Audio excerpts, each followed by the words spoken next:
عزیزانو دا خوب چې دی دا د انسان ژوند خوري، خوب د انسان ژوند خوري.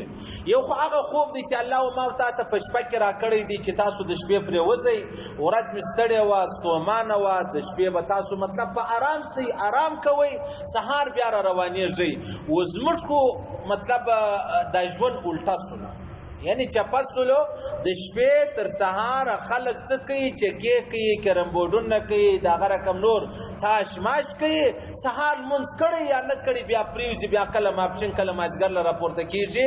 اوس دا خلک خپل ځانونه ډېر کامیابه بولي، دا خلک خپل ځانونه ډېر مطلب تعلیم یافته بولي، لیکه پړه بولي، خو الله رب العزت به دې خلکو ته ناکامه چې دي هغه ویلي دي. چوکیدار به ویښ شي، ضروري ده، لازمي ده، څه وکړي. پیردار چې په جهاد کې دی هغه به ویښ شي، ضروري ده، لازمي ده، څه وکړي. یو سړی سفر کوي، بس چلوي، دغه رقم جهاز چلوي، دغه رقم ټرین چلوي، هغه به ویښ شي. د دې څه علاوه خلک ولې ویښ پاتېږي؟ ولې؟ په دې کې د دې لپاره برکت دی یا د الله رضا نشته پکې، د پیغمبر علیه السلام رضا نشته پکې، د الله رب العزت نه ده خوښه، د پیغمبر علیه السلام سنت نه دی. نو چې نه دی بیا ما تا ولې دا لارې اختیار کړې ده؟ په ظاهره دا انسانان کامیاب ښکاري، الله او رسول و دې ته ناکامه ویلی دي.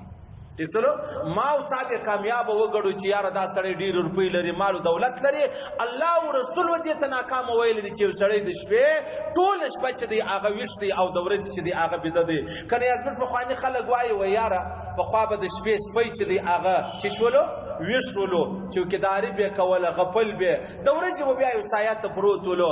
اوس دغه خبره راله انسانانو ته ودرېدله، د شپې ګرده شپه نارې دي، دربۍ دي، بانډارونه دي، مجلسونه دي، ګپې دي، پکنیکونه دي، او د ورځې بیا پراته دي. بس سپی چې څه رقم کوي هغه رقم دی انسانانو هغه ژوند چې دی هغه شروع کوي. کنه یو علما فرمایي د شپې سړی لمونځ وکړي بیا که سره کپه نه ده جایزه، پیغمبر علیه السلام منع کړی تاسو کپې مه کوئ. ها یو خدا سړی دی چې روغه کوي، صلح کوي، جوړه راولي، یا یو سړی د خپل کور والا سره ناستې مجلس کوي، و دغه دوه کسانو ته الله اجازه ورکړې ده، یا یو عالم دی هغه کتاب ګوري، هغه مطالعه کوي، هغه تفسیر وایي، هغه تفسیر زده کوي، هغه حدیث ګوري، و دې ته الله او رسول اجازه کړې ده. کنې و دې نور خلکو ته اجازه نشته. ټیک سره نو بیا اجازه نو نشته، نو څه کېږي؟ دا کېږي ورځ به دې د شپې رقم او شپه به دې د شپې رقم، ورځ د شپې و د شپې سپی غاب دیګر د شپه و د ورځې بیدی. نو که ته نه منې د الله او د رسول خبرې دغسې به دغه انسان هم جوړ شي، د شپې به غاپي، نارې به وایي، چیغې به وایي، بل به کوي، د ورځې بیا هلته یو ځای دی ګوښه یې دی به پروت دی.